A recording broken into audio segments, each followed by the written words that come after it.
Welcome to another episode of Forever Stranded with Arturio Emerys. Okay, so we have a lot of stuff to talk about. I haven't been able to record in like a couple of days, and I've done a lot of reconstruction and reconfiguring and building systems and trying to get some automation done. And a lot of it works, some of it doesn't work as I would like. We'll talk about this later. This is something that I had hoped would work, but doesn't fully work for me. This is called a tinker's furnace or a seared furnace, and you put stuff in it, and it uses lava to cook it. It's not a normal tinker's construct item, so you can't make alloys and stuff like that. And you use the same interface for putting things in and taking them out. So I can only have one controller, and this is how you insert and remove items. And until I get item conduits from Ender.io, I can't really use this effectively. So I have to use this kind of manually, and that's not phenomenal. That's not what I had really intended. But down here, this is my hot area. This is where I'm trying to get all technology that produces heat, and it gets hot down here. Okay. This is not even all of my lava production. This is just most of it. I do have a smeltery over here, and this is a very special smeltery. We'll talk about this later too. There's a lava system underneath here that provides lava to this. Okay. So what this lava system is for is I had intended it to feed the seared furnace over here, and it does. But it also feeds the production system over along the wall, and we'll talk about that in a minute too.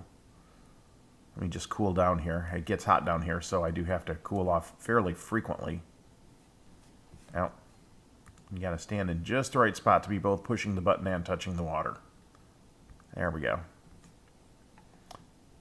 These are almost done. And then we'll go talk about stuff. The nice thing about this is each slot will hold 16 of anything that'll cook. So, you know, I can cook food in here, or, you know, pretty much anything, metals, whatever. So over here is my item production system. And I've done this before in Galactic Science and other things. This one's laid out a little differently.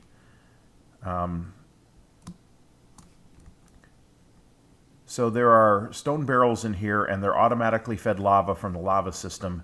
And then I have drawers that automatically feed the stone barrels.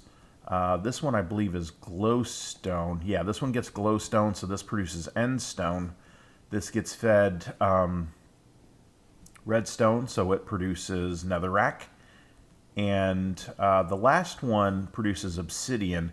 And the problem with that is it will run continuously, and it'll use up every last bit of lava that I can produce. And the way you do it is you take that item frame off the wall,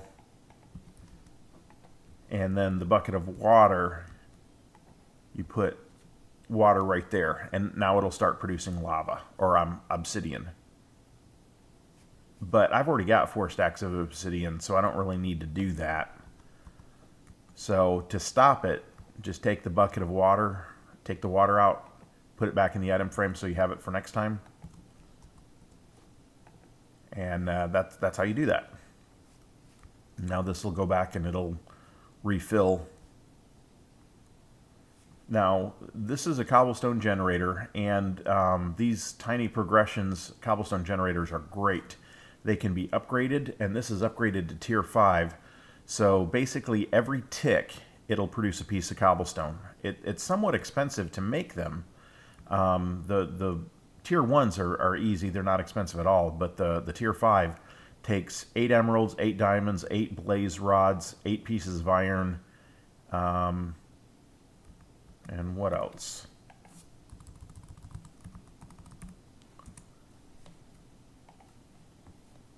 like the base one just takes cobblestone. That's the tier 1. The tier 2 takes the 8 iron, then the 8 diamond, 8 blaze rods, and 8 emeralds. So, but it works pretty well. So this one cobblestone generator produces all the stone to feed all of these lava sources, or lava crucibles.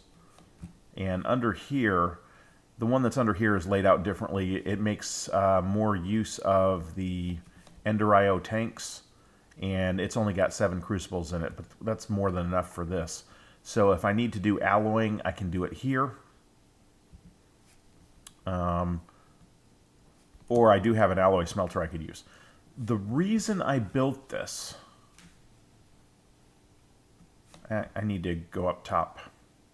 So let's do that.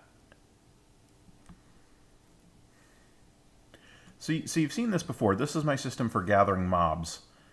And there's the punji sticks down there, which kill them, over the hoppers, which gather up anything they drop. And it had been just this side, because to use the water to go all the way around the base, this just keeps getting deeper and deeper and deeper, and, you know, I didn't necessarily want to do that. But conveyor belts, these are wonderful. They're not that hard to make.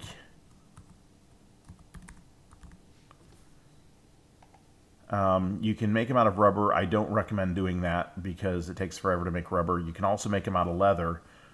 But even better, there's an alternate recipe for using cut leather.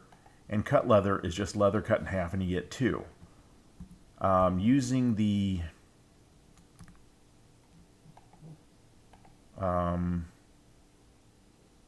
atomic reconstructor, which is not that hard to build, you can turn rotten flesh into leather. It does take some power, but not a tremendous amount of power. And I think there was a quest. You know, it just takes some iron to make this, an iron and a little bit of redstone, and then you have to provide it power. That's all. In a previous episode, I had talked about one of the quests. I needed to make pig iron, and to make pig iron, you have to get blood in a smeltery. So I set this up over here, and I'm going to have to kill these guys, because otherwise I can't do what I'm about to do. The conveyor belts push them here, and you can see this works really, really well. This may actually work too well. Once I start making pig iron, and I don't know that I need all that much of it, I may have to turn this off at some point. All right.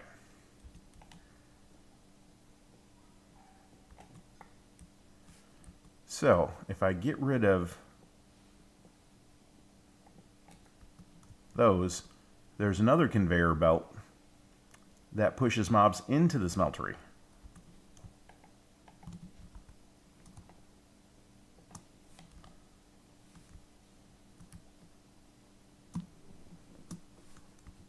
Alright, so now that it's getting dark, mobs will start spawning, and they'll drop in here, and they'll start going into the smeltery. And the smeltery should kill them, and they shouldn't produce drops. They should just produce blood, if I understand correctly. New water system. It also produces witch water, which I had set up before, and then just some barrels for making clay when I need to. So right now, the tree farm had so many apples in it that I was making water out of apples. And I've got this set up as like a little drinking fountain.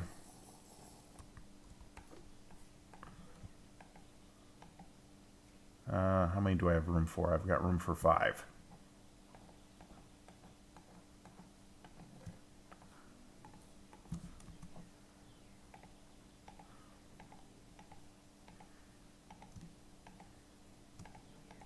So I just periodically make some more water.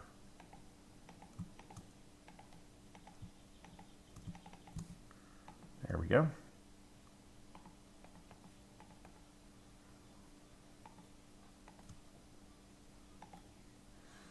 So this works pretty well. I harvested cactus and didn't replant it for some reason. I will eventually. But I have not emptied out this trap in a while, so let's see what's all in here. Wow. I'm not sure I can carry all this rotten flesh. But I mean, look at all the bottles and...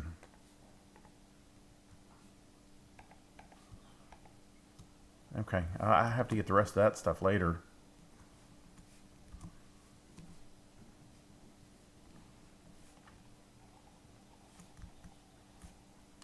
Okay, now this is the one. So put all the rotten flesh in here. And I could fully automate this. But, you know, I only have so much time. I moved the tree farm over here into, this is the very center. And it's pretty much no touch. Every now and again I may need to add cobble and sticks to the system that produces axes for it, but not very often. So here's the underside of the water system. So I can get water down here if I need to. Here are the oak barrels that actually make the water. The apples come in through here and they get fed into the top. That works pretty well. I can make dust with a hammer fairly quickly. And this is kind of how I'm cleaning the place out. I can use my hammer, which is faster, but that produces sand. And I've got drawers full of sand, just too much sand. And dust is where I get redstone and glowstone. So for now I'm doing this. This one over here, I can feed gravel directly into here. Into this one I can feed sand.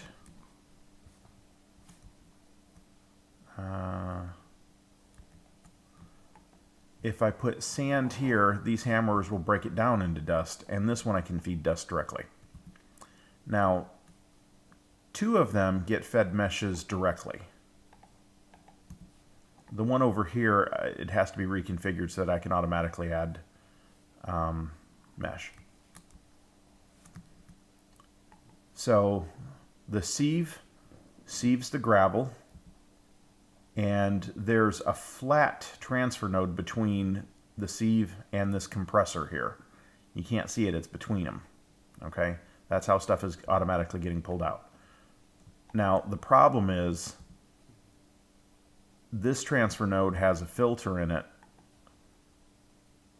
and it's supposed to be pulling out the stuff that isn't going to get compressed in the compressor. It doesn't always work. So all of this is going to have to get fixed at some point. So, but what gets compressed in here, the next stage will go down to these hammerers.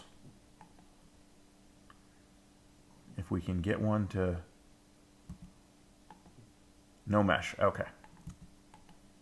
This should take a second.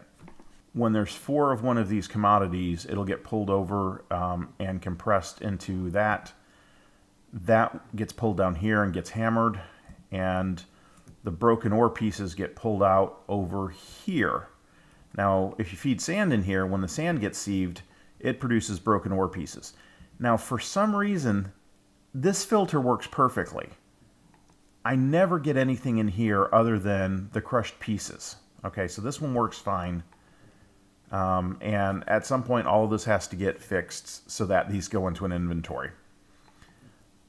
The crushed ore pieces get combined, and they come down to this hammerer, and the output from this one gets drawn over here to this final compressor, which makes the ore dusts, which come here. Yeah. But this one I have a problem with. This one gets occasionally gets bone meal, redstone, and yellow glowstone.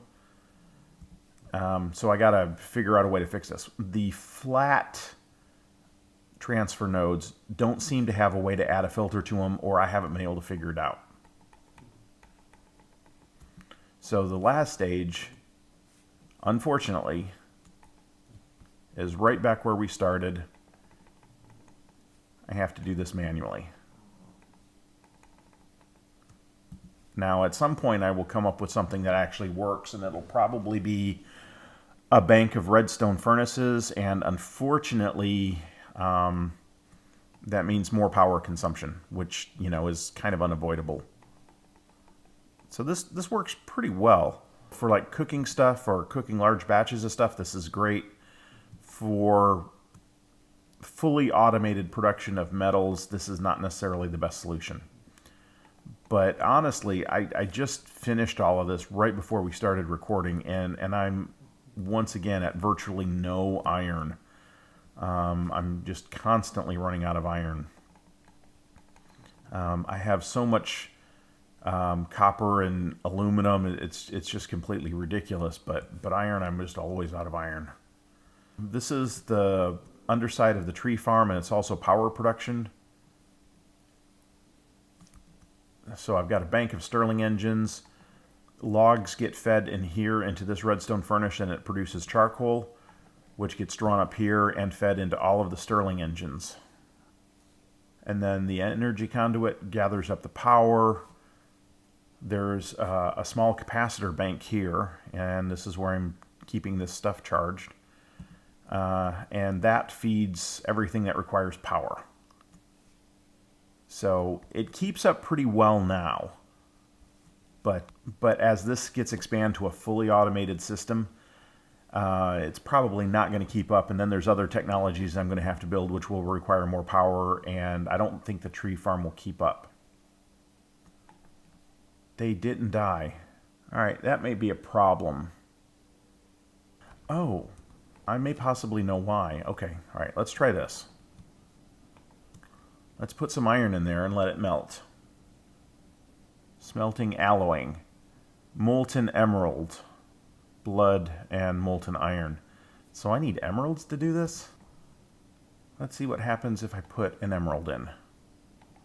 I don't know how long this will take to melt. Hopefully not too long. And it also looks like my lava production system underneath the base may not be automatically feeding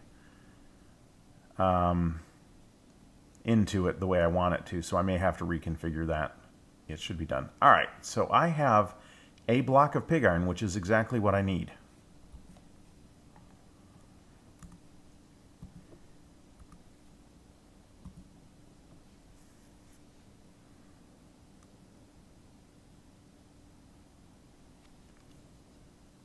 Fortunately, iron melts a little quicker.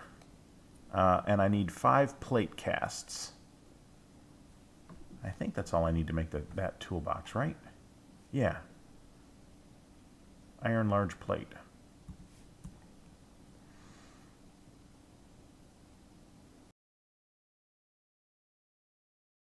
I don't know, that was quite a bit of iron. I've got, yeah, that should be enough.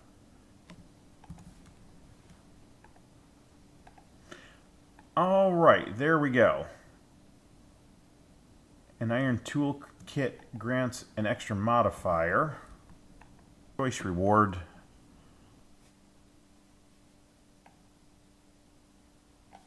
I think we're going to go with that.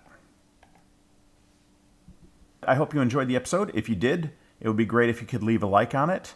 And if you haven't subscribed to my channel, it'd be even better if you could subscribe. If you have any questions or comments, leave them on YouTube, and I will respond to them when I can. Thank you for watching. This is Arturio Emerys signing out.